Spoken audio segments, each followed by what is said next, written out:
You know those people who just vanish from the ladder? Not with a dramatic resignation letter, not with a viral LinkedIn post about choosing peace over productivity. They just stop.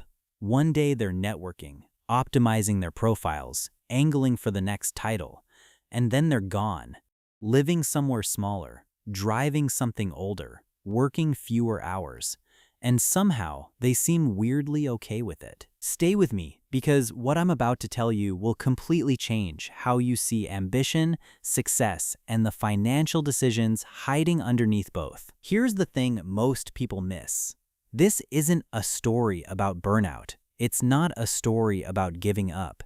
It's a story about money, about what money actually does to your brain over time, about the specific financial moment when the math stops adding up in the way it used to, and about why your brain either catches that shift or doesn't. Because here's the counterintuitive part.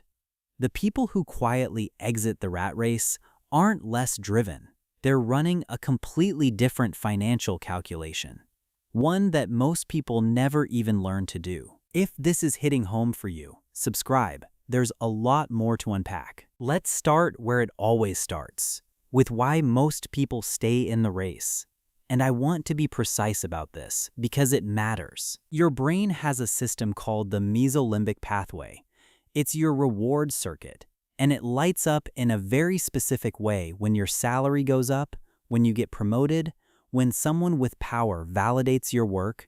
A 2019 study from Cornell University found that status rewards activate the same neural pathways as food and addictive substances. Your brain literally processes a title upgrade the same way it processes a hit of dopamine. Now layer on top of that the financial mechanics. You get a raise. The raise funds a lifestyle upgrade. Maybe you move to a nicer apartment. Maybe you lease something newer. Maybe you start eating out more, traveling better, spending in ways that match the identity of someone at your income level. Psychologists at Princeton University call this the hedonic treadmill. Every time your income rises, your baseline for what feels like enough resets upward. The new number stops feeling like abundance and starts feeling like the floor. So you need the next raise just to maintain the feeling you had after the last one. Here's the kicker. This isn't weakness. This isn't shallow. Psychologists call it loss aversion. The idea that losing something hurts twice as much as gaining the same thing feels good. When your lifestyle upgrades to match your income, your brain immediately registers that lifestyle as the new baseline. Dropping back feels like a loss, even if the absolute level is still comfortable. You're not trapped by greed. You're trapped by a very efficient psychological protection system that was never designed for a modern financial landscape. And modern capitalism has built a near-perfect delivery mechanism for this. Small wins, constant feedback loops, visible metrics, quarterly targets, annual reviews. The system keeps score for you, so you never have to stop and ask whether the score even matters. But then there are the others, the ones who reach a certain point on the ladder and step off. Not down, not up, off. They take the job with better hours and a worse title. They move to the city where the mortgage is half the price. They stop caring about the metrics that used to feel like survival. And from the outside, it looks like they've given up. Except they haven't. Here's what nobody tells you. What looks like quitting is actually a recalculation, a financial and psychological recalculation that most people never run. Think about the actual numbers for a second. The average American earning $85,000 a year spends roughly $1,200 a month on housing, $800 on transportation, including car payments, insurance, and gas, $600 on food, $400 on subscriptions, entertainment, and incidentals.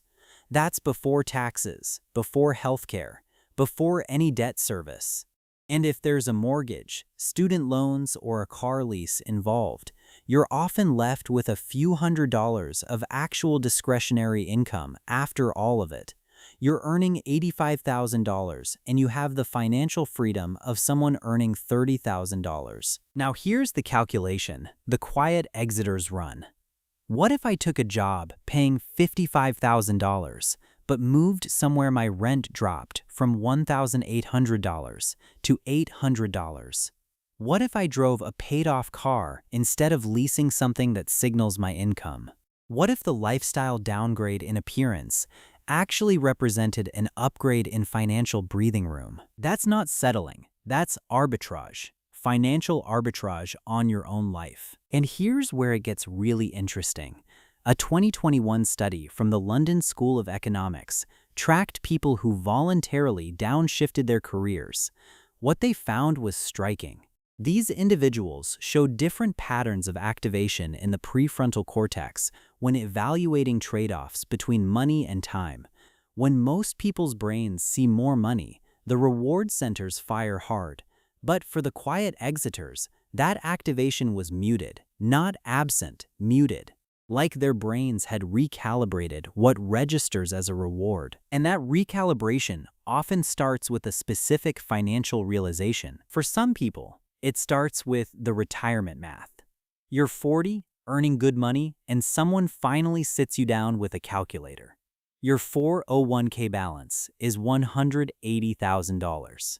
Your financial planner tells you that at your current savings rate, you'll retire at 68 with enough to sustain your current lifestyle for about 12 years before the money runs out. Statistically, you'll live to 83. That means you need to either save dramatically more, which your current lifestyle doesn't allow, or work until you're in your late 60s. The promise was that climbing would eventually set you free.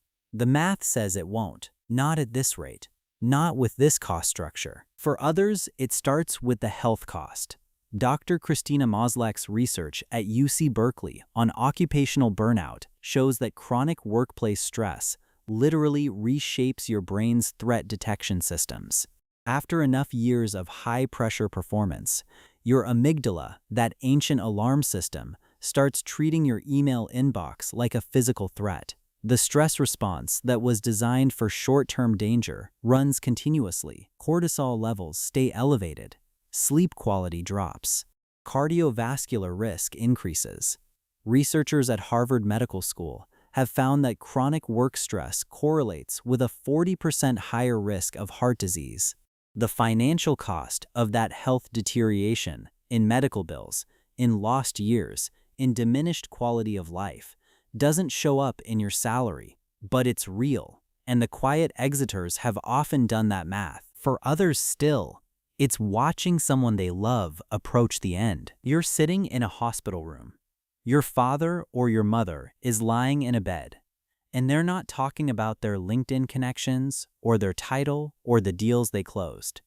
They're talking about summers they didn't take, about mornings they missed, about conversations that never happened because there was always another meeting.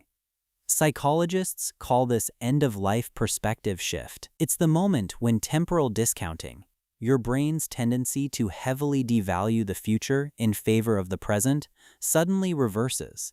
The future becomes vivid. The present career becomes abstract. Here's what nobody says out loud. The rat race has a return on investment.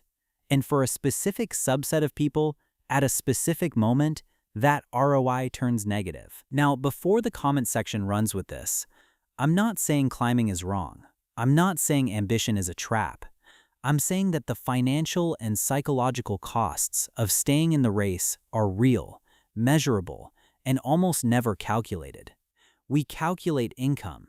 We rarely calculate what income costs us in time, in health, in compounding stress, in years of our most capable decades spent optimizing for a metric that keeps moving. And the people who quietly exit, they've run the full calculation, the one that includes both sides of the ledger. But here's something that sounds contradictory. Stick with me. The exit is not easy, and it's not the stress-free paradise people imagine. First, there's identity dissolution.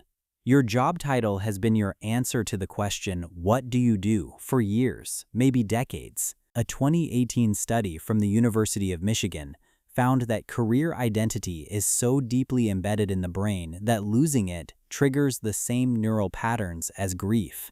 When you step off the ladder, you have to answer a question most people never have to confront.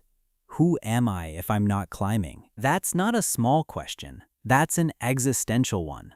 And it doesn't have a clean answer. Second, there's social pressure. Research from Yale University shows that people who make unconventional life choices often face what psychologists call social comparison anxiety. You're at dinner. Someone asks what you're doing now. You say you took a lower-paying job to have more time. The conversation gets awkward, not because people judge you, necessarily, but because your choice reminds them of their own. And that discomfort belongs to them, not to you, but you'll feel it anyway. Third, there's the financial anxiety. And this one is real. Studies from the Financial Psychology Center show that downshifters report higher anxiety about money even when their actual financial situation is stable, because they've lost the upward trajectory that felt like safety. When you're earning more every year, the future feels under control. When you plateau or step down, that sense of forward momentum disappears. Even if your actual net savings position improves, the feeling of falling behind doesn't. And fourth, and this one surprises people, some people miss the race itself. Research on achievement motivation shows that high performers often get addicted not just to the rewards, but to the game. The clear metrics, the competition, the adrenaline of knowing you're performing under pressure. When you exit, you lose the scoreboard. And without the scoreboard, you have to find internal measures of progress. That is harder than it sounds. Here's the part of this conversation nobody has. The research is actually split. Yes, a study from Oxford found that people who prioritize time over money report higher life satisfaction scores. But a 2022 study from Stanford followed career downshifters for 5 years, and what they found was more complicated. Yes, lower stress. Yes, better work-life metrics. But also something unexpected, a kind of existential restlessness. When the external structure of achievement disappears, you have to decide what you're actually optimizing for. And most people have never asked themselves that question. The career was the answer. Step off, and the question resurfaces. Some people discover they were using career achievement to avoid something. Not necessarily trauma, sometimes just the discomfort of not knowing what they want. The race gave them clarity. Exit the race, and the clarity goes with it. Dr. Laurie Santos at Yale calls this hedonic adaptation in reverse. You're retraining your brain to find reward in things that don't produce the same neural fireworks. Less stimulation, less external validation, less proof that you matter. That is a genuine psychological adjustment, and it takes time. But here's what the people who successfully make this shift often report on the other side. They stop making decisions based on what looks impressive. They start making decisions based on what actually feels aligned. And that shift, according to research on self-determination theory from the University of Rochester, is associated with higher intrinsic motivation and sustained well-being over time. When you're in the race, you're always comparing, always measuring, always checking whether you're ahead or behind. Exit the race, and you lose the external scoreboard, which means you have to build an internal one. Did I spend time on things that mattered today? Did I show up for the people I love? Did I feel present in my own life? Those sound like platitudes. Until you actually live them, then they become something closer to a revolution. And here's something beautiful that the research actually captures. A study from the Journal of Happiness Studies found that people who work fewer hours report experiencing time as moving more slowly, not in a boring way, in a present way. They notice seasons changing. They remember their weeks. They feel less like they're skimming across the surface of their own existence. When you're in the race, time is the enemy. It's what you're trying to beat. It's the resource you never have enough of. Exit the race, and time can become something else entirely. A space to inhabit, a medium for living. Now, here's the thing that might actually change something for you. People who quietly exit the rat race aren't born different. Many of them train their brains to want different things. A 2023 study from the University of Pennsylvania looked at neuroplasticity in adults who made major lifestyle changes. What they found was that with sustained effort, people could actually reshape their reward pathways. The things that used to trigger strong activation, status symbols, competitive wins, social recognition, started producing less response. And the things that barely registered before, time in nature, deep conversation, creative work, started producing more. You can literally rewire what feels rewarding, but it is not a one-time decision. It is a daily practice. Every time you choose time over income, every time you disappoint someone's expectations of your career trajectory, every time you resist the urge to check your salary against your peers, you are fighting against an evolutionary drive that is 300,000 years old, that takes a specific kind of courage that our culture almost never acknowledges. Here's what nobody tells you about the quiet exiters. They are not playing an easier game. They are playing a harder one.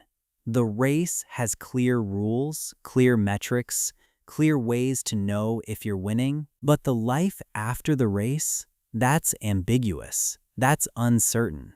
That's a game where you have to write the rules yourself. These are people who can tolerate the discomfort of other people's confusion about their choices, who can sit with financial anxiety without letting it drive every decision, who can face the question of meaning without running back to the safety of a job title, who can rebuild their identity from the inside out, not around what they produce, but around who they are when nobody is watching. That is not weakness. That is not failure. That is a kind of psychological strength that most people never develop because the race never requires it. So if you're someone who has quietly stepped off or who is thinking about it, here's what you need to hear. You're not broken. You're not lazy. You're not failing to reach your potential. Your brain has recalibrated what it considers rewarding. And that recalibration might be the most financially intelligent thing you've ever done. Not because stepping down is always the right move financially, but because running a calculation that includes both sides of the ledger, income and cost, money and time, status and health, is the only version of financial planning that accounts for your whole life. You're not broken. You're trained by experience, by values, by a vision of a good life that doesn't fit the standard template.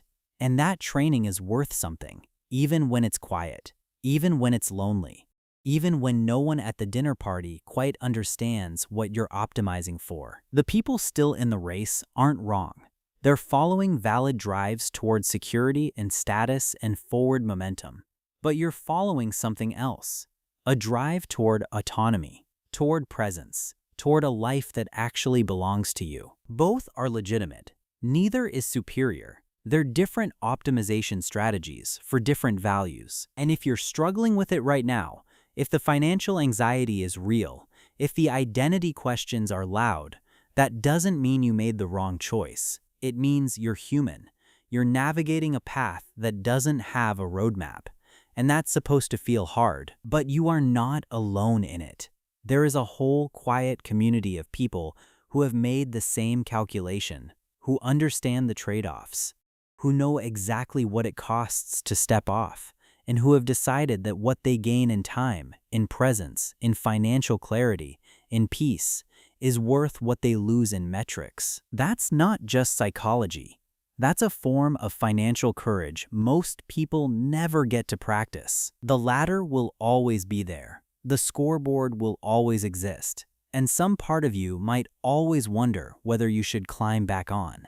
But here's the thing. You can't unknow what you know now. You can't unfeel the relief of running the full calculation for the first time. You can't unlearn the fact that there are other ways to measure a life well lived. So if this resonated with you, if you're one of the quiet exiters or you're standing at the edge of the decision, tell me in the comments.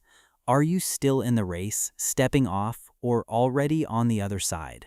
I'm genuinely curious where you are. There's more going on with your money and your brain than one video can cover. I'll see you in the next one.